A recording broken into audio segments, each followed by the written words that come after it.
Imagine training your entire life for a single purpose, killing in war. You know how to wield a sword, lead troops, and die with honor. Then, overnight, one decisive battle ends all wars for 250 years. You aren't rewarded for your loyalty. You are fired. No pension, no land, and legally forbidden from taking any normal job. 400,000 elite killers are cast onto the streets with nothing to lose. Welcome to the great Ronin crisis of feudal Japan. In October 1600, Tokugawa Ieyasu won the decisive Battle of Sekigahara, establishing an era of absolute peace that lasted for 2.5 centuries. For Japan, it was a golden age. For the samurai class, it was a catastrophe. Under the feudal system, samurai were paid stipends by their lords in exchange for military service. But with no wars to fight, lords faced shrinking budgets. To survive economically, warlords abolished thousands of samurai positions and seized their domains. Almost overnight, an estimated 400,000 elite warriors were cast out onto the streets as Ronin, masterless samurai. To understand the horror of the Ronin, you must understand the strict caste system of the Edo period. Warriors at the top, followed by farmers, artisans, and merchants at the bottom. Bushido, the code of the samurai, explicitly stated that a true warrior must never engage in trade, farming, or physical labor for profit. Money was seen as dirty. Handling commercial goods was considered dishonorable.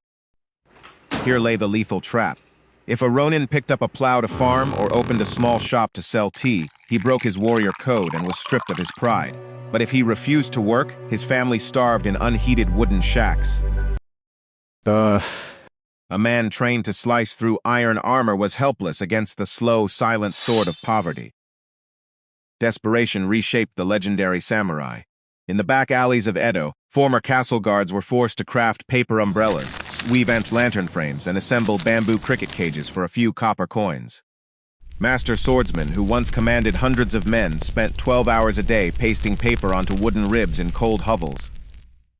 Those who refused manual labor turned to darker paths. Some became swordsmiths for wealthy merchants who wanted to act noble. Others sold their steel, becoming bodyguards for illegal gambling dens or working as muscle for Yakuza predecessors. And many sold their swords entirely to buy rice, walking the streets unarmed, a humiliation worse than death for a true warrior. When you take away a man's livelihood, isolate him from society, and leave him with a deadly weapon, explosion is inevitable. In 1651, after decades of ignoring the starving Ronin, the shogunate faced its nightmare. The Keian Uprising, a masterless strategist named Yui Shosetsu, organized thousands of desperate Ronin in a secret plot to blow up the shogunate's gunpowder stores in Edo and overthrow the government. Though the plot was betrayed at the last moment, it sent shockwaves through Tokyo. The shogunate suddenly realized that hundreds of thousands of hungry, highly trained killers with nothing to lose were a greater threat to peace than any foreign army. Forced to adapt, the government finally softened its policies, allowing Ronin to adopt heirs, take civil administration jobs, and transition from military killers into bureaucrats and teachers. The Great Ronin Crisis is not just a page in Japanese history. It is a mirror held up to modern human anxiety.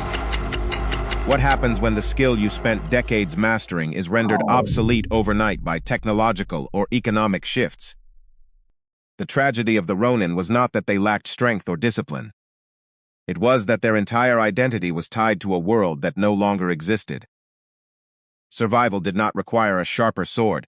It required the humility to put the sword down and reinvent oneself. While the shogunate was busy dealing with the Ronin crisis, an even greater catastrophe was brewing beneath the wooden roofs of Edo.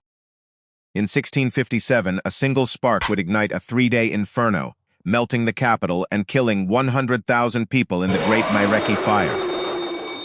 How did Tokyo rebuild from absolute ash to become the most resilient city on Earth? We will decode that disaster next week. If you appreciate deep historical analysis, hit subscribe to Prehistoric Samurai and share your thoughts in the comments below. Thank you for watching, and see you next time.